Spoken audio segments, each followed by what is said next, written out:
शामिल हो रहे हैं, उन सब का बहुत बहुत धन्यवाद और आभार प्रकट करना चाहूंगा। सबसे पहले मैं शिव कुमार बेरिया जी, जो कुछ दिनों के लिए राजनीति में अवकाश पर थे, समाजवादियों से थोड़ी दूरी बना ली थी, क्योंकि वो समाजवादी थे, इसलिए दोबारा समाजवादी पार्टी में आ गए। मैं उनका, उनके साथ जितने भी सहयोगी साथी, उनका बहुत बहुत धन्यवाद देता हूं।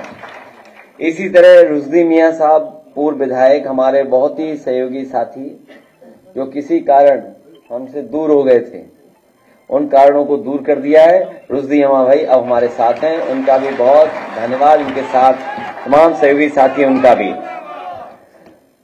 अतर खां साहब, राम मिलन भारती जी, अंकित शर्मा जी, जो बहुत दूर से चल करके आए मेरठ से, और इनके साथ बहुत जिम्मेदार लोग, बहुत प्रतिष्ठित, बहुत सम्मानित लोग जो आज समाजवादी पार्टी में शामिल हो रहे हैं, मैं उन सभी लोगों का बहुत बहुत स्वागत करता हूं, बधाई देता हूं। और मुझे उम्मीद है कि आने वाले समय में जो समाजवादी पार्टी लड़ाई लड़ रही है, उस संघर्ष में हमारा सहयोग करेंगे अपने तमाम सहयोगी और साथियों के साथ। बहुजन समाज पार्टी के जो कोऑर्डिनेटर रहे, डुमरियागंज और सिद्धार्थनगर इलाके में और आसपास क्षेत्र में बहुत जिम्मेदारी से जमीन तक बहुजन लोगों की आवाज पहुंचाने का काम करते रहे, मेहनत कर करके लोगों को जोड़ा उन्होंने। मैं उनका बहुत बहुत धन्यवाद और स्वागत करता हूं। साथ ही राजा राजकुमार सिंह जी, जो जिनके पिता नेताजी के साथ बहुत लंबे समय रहे, बहुत लंबे समय समाजवादी पार्टी से जुड़े रहे, किन्हीं परिस्थितियों में हम लोग साथ नहीं रख पाए उनको, जिसकी वजह से हम लोगों के दूर चले गए थे। रितेश कुमार जी आज फिर समाजवादी पार्टी में शामिल हैं। हमें उम्मीद है इस आने वाले समय में हमारा पूरा सहयोग और मदद करने का काम करेंगे। और इनके सहयोगी साथी, जिनके मैं नाम नहीं पढ़ पा रहा हूं, बड़ी संख्या में इस ऑडिटोरियम में है। मैं एक एक साथी का बहुत बहुत धन्यवाद और आभार व्यक्त करता हूं।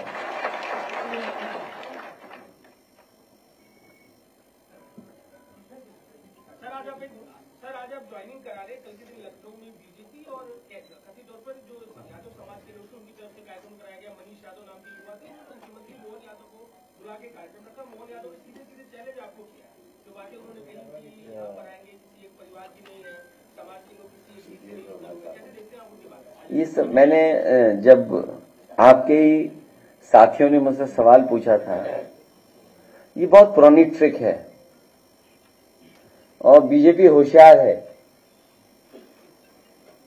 बीजेपी और बीजेपी के जो थिंक टैंक बड़ा होशियार है, कब कौन सी चाल चलनी है, कब ढाई चाल चलनी है, कब प्यादा चलना है।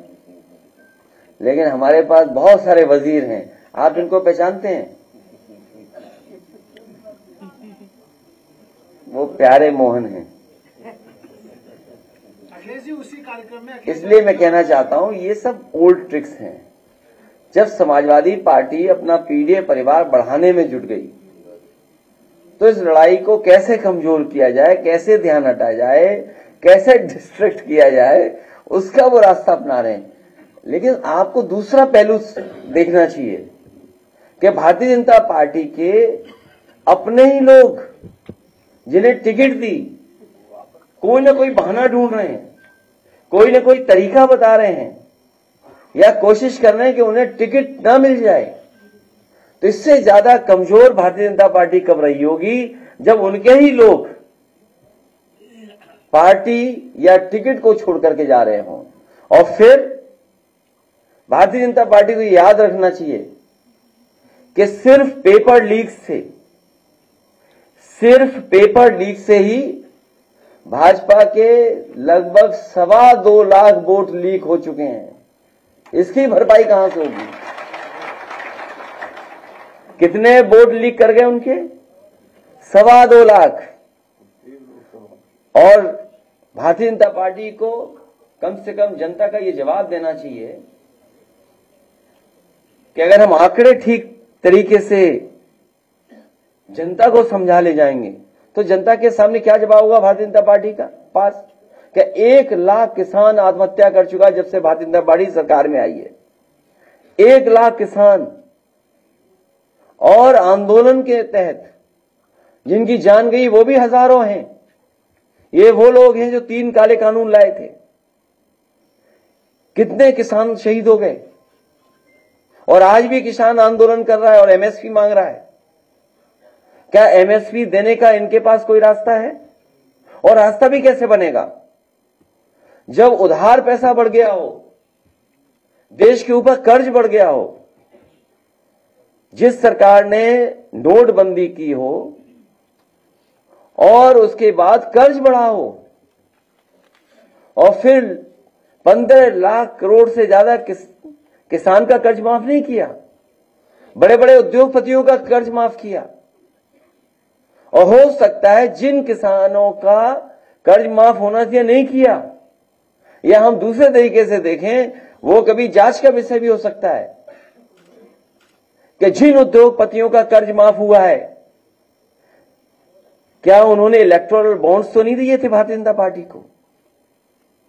यह बड़ा सोचने का सवाल है कि कहीं ऐसा तो नहीं भारतीय जनता पार्टी ने जिन उद्योगपतियों का कर्ज माफ किया हो, उनसे इलेक्टोरल बॉन्ड्स भी लिए हों और बाद में उन्हीं उद्योगपतियों को कर्ज दे दिया। दुनिया में हमें बताओ कौन सा देश इस तरह की अर्थव्यवस्था चलाता होगा जहां पर पहले तो लोन दिया जाए, जब वो डिफॉल्टर हो जाए तो उनका कर्ज माफ हो, फिर उन्हें कर्ज दे दिया जाए और कर्ज के माफ करने के बहाने इलेक्टोरल बॉन्ड्स ले ली जाते हो। अरे हमने तो कह दिया जांच की मांग, सुना नहीं आपने या स्किप कर गए वो भी आप? इसलिए जहां किसान की आय दोगुनी का वादा किया था, क्या किसान की आय दोगुनी हो गई इस महंगाई में? और फिर नौजवान, वो बेटी जो इसने आत्महत्या कर ली, क्या कहा उसने? माफी मांगी पिता और मां से, मां और पिता से माफी मांग करके उसने आत्महत्या कर ली क्योंकि पेपर लीक हो गया, वो अपना भविष्य बनाना चाहती थी। दूसरा कन्नौज का बेटा ब्रजेश पाल, उसने अपनी जान दे दी डिग्री जला करके। जो लोग निवेश का सपना दिखा रहे थे और बड़े बड़े आयोजन कर रहे थे, आप लोगों को ब्रेकिंग सेरेमनी में बुला करके आपको कूपन दे रहे थे खाने का। बताओ, कूपन दिया प्रेस के लोगों को खाने का कि खाना खाए बिना मत जाना। कहां है नौकरी, कहां है रोजगार? और बताओ कितने नौजवानों की जान जा रही है, आत्महत्या कर रहे हैं। तो इसका सवाल का जवाब है कि सरकार के पास कोई? इसीलिए भारतीय जनता पार्टी के लोग घबराए हुए हैं, ये जनता को फेस नहीं करना चाहते हैं। आय दोगुनी हुई नहीं, नौकरी मिली नहीं, और फिर नौजवान कहां खड़ा है? इजराइल जाने के लिए वॉर जोन में। पता नहीं भर्ती और ज्यादा ना खोल दें कि जिसको आना है आइए। शुरू में तो पत्रकार साथी भी गए थे कवर करने, जब वह मामला खराब हुआ ज्यादा तो पत्रकार साथी सब बाहर वापिस आ गए भारत।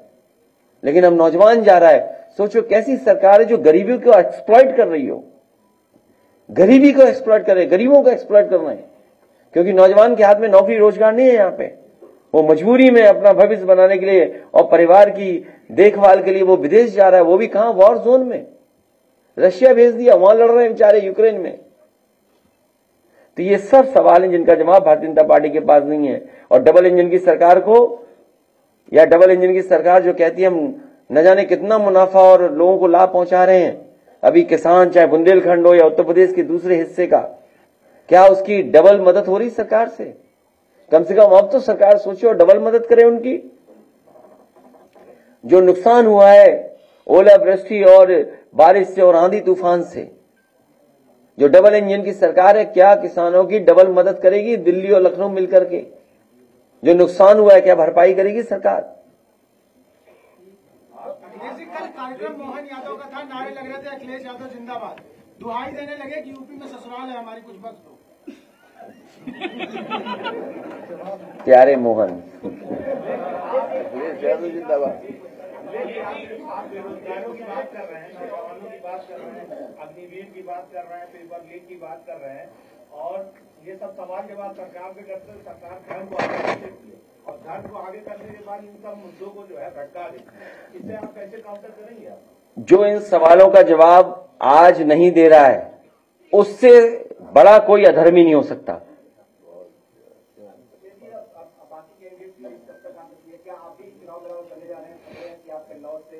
नहीं, आपकी इच्छा है कहीं लड़ने की?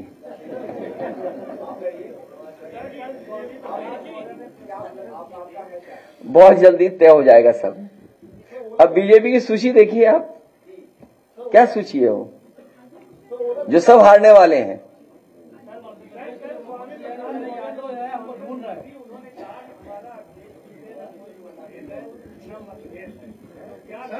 सर, एक वीडियो वायरल है बाराबंकी के सांसद का।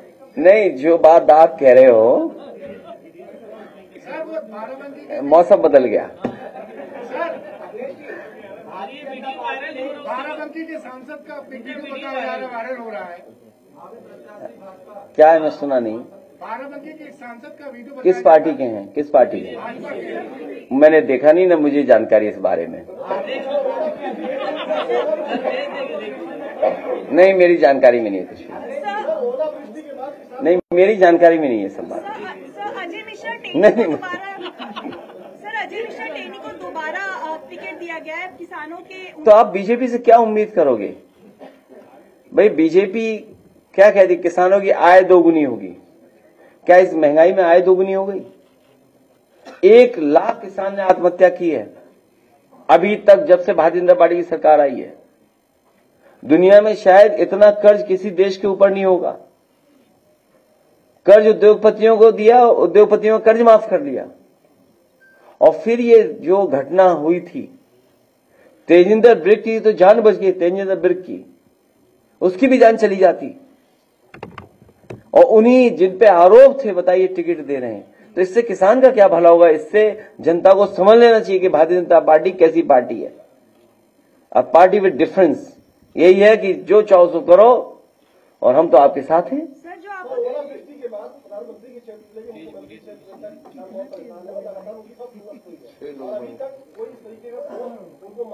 इसमें प्रधानमंत्री जी का क्षेत्र और मुख्यमंत्री क्षेत्र से क्या लेना देना है? जो पॉलिसी है, दिल्ली और लखनऊ मिलकर के मदद करते हैं। तो जो लोग ये दावा करते हैं डबल इंजन की सरकार का, तो किसानों की डबल मदद करें। अगर प्रधानमंत्री और मुख्यमंत्री है तो डबल मदद करें, दोनों मिलकर के मदद करें।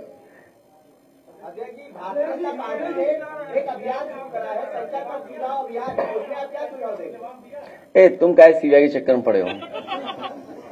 हैं? ले, हमारा कोई मुद्दा नहीं है, हम बहुत दिनों से हैं। और भगवान ऐसी कृपा करे इनके मालिक की भी सीबीआई जांच हो। अखबार है अमर उजाला, उनका फार्म हाउस है बरेली में, और कारोबार है कहीं और भी। ये सवाल का जवाब ही है। जब बात किसान की चल रही तो सीबीआई क्यों ले आए आप? ए भगवान, इनकी जरूर जांच हो। नहीं देखिए, ऐसा है, ये सीरियस मत लो आप, सीरियस मत लो। बहुत दिल पे ले ली इन्होंने बात। अरे दिल पे ले ली इन्होंने, हमारे उजाला के पत्रकार हैं, दिल पे ले ली इन्होंने, ले ली, दिल पे ले ली। अच्छा, मैं बात कर दूं ना? अरे शांति हो जाए थोड़ी देर। सर, आपने बिहार में सर 80 और 40 का नारा दिया है। देखिए, हमारे पत्रकार साथी वैसे सीरियस हो गए। सीबीआई एजेंसी है, अगर सीबीआई कोई चीज पूछेगी तो हम जवाब देंगे, उसमें क्या है? अच्छा, कोई भी एजेंसी उसका सहयोग करेंगे। नंबर 1, यहां जितने लोग बैठे हैं, और हमारे सबसे बुजुर्ग नेता ये बेरिया जी होंगे। आपके यहां थाने में किसकी चल रही है? बीजेपी की विधायक की चल रही है कि नहीं चल रही? देखिए आप, जब थाना कब्जा कर रखा है बीजेपी के लोगों ने, सबसे छोटी यूनिट जहां पर न्याय मिलता है लोगों को, तो ये सीबीआई तो बड़ी एजेंसी है, इस पर कब्जा क्यों नहीं करेंगे? तो ये आप बुरा मत मानो, कभी आपकी भी जांच होगी तो वो अलग बात है। और महीने का कितना ऐड मिलता है ये तो बता दो। अरे भाई, हमसे पूछ लिया सीबीआई, हम सीबीआई के लिए तैयार हैं। अच्छा, आप अपना बताओ, महीने का ऐड कितना मिलता है? अब क्यों मुस्कुरा रहे भाई? नहीं, ऐड कितना मिलता है? 1 करोड़ के 50 लाख। तो जवाब देने का अधिकार हमारा है। नहीं, यहां भी है। वो परंपरा भूल गए, हम भी भूल गए। ये अमर उजाला अखबार है, क्या करें बेचारे, मजबूरी है। अखिलेश जी कल आप नौकरी कर रहे हैं आप। अखिलेश जी कल आप पटना में थे और इंडिया गठबंधन, लेकिन खबर मत काटना, हमारी चलाते रहना खबर। इंडिया गठबंधन की रैली में थे, तो यूपी में ये इंडिया गठबंधन की रैली अधिसूचना जारी होने से पहले क्या होने जा रही है या उसके बाद? चुनाव में रैलियां होंगी और कोशिश करेंगे जो गठबंधन के वरिष्ठ नेता हैं उनको जगह जगह उनके साथ रैलियों में हम लोग शामिल हों। और 80-40 ही भविष्य तय करेगा। 40 बिहार, 80 यूपी। इसीलिए हम समाजवादी लोग अपना पीडीए परिवार बढ़ा रहे हैं। कल की रैली पे पीएम मोदी ने कटाक्ष किया। उनका कहना है कि विपक्ष कह रहा है मेरा परिवार नहीं है, लेकिन देश एक ही नारा लगा रहा है कि मैं हूं मोदी का परिवार। देखिए, परिवार में बहस बीजेपी को इसलिए नहीं करनी चाहिए। बीजेपी संकल्प ले कि किसी भी परिवार वाले को टिकट नहीं देगी और किसी भी परिवार वाले से वो वोट नहीं मांगेंगे।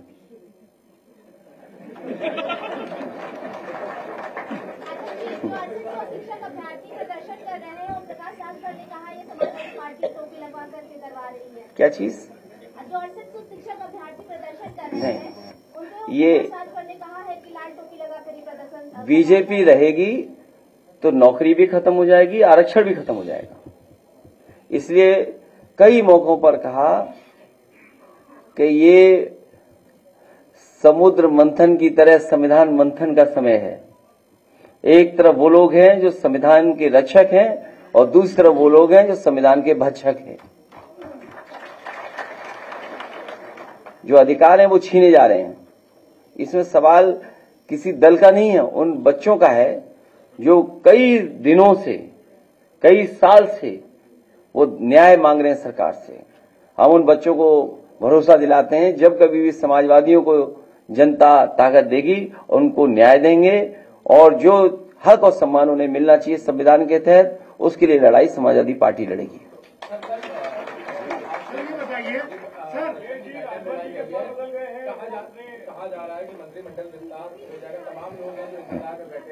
नहीं, वो आपको स्टेट ऑफिसर क्या पता करना चाहिए गाड़ियां कितनी तैयार हो गई हैं, तो उससे आपको पता लग जाएगा मंत्री कितने बनने जा रहे हैं। सर, राजनाथ जी ने बोला है कि जो लड़के धरना दे रहे हैं दलित और पिछड़े वो लात खाने लायक है।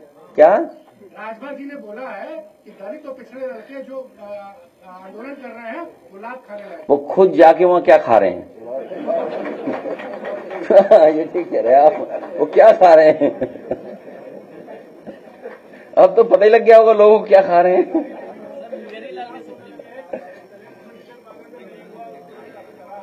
चलिए, मैं प्रेस के साथियों का धन्यवाद देता हूं, लेकिन प्रेस के साथियों जो लखनऊ वालों से भी तो पूछा करो ये सब सवाल, केवल हमसे ही पूछते हो। वहां नहीं जाते सरकार में पूछने? सवाल नहीं होते।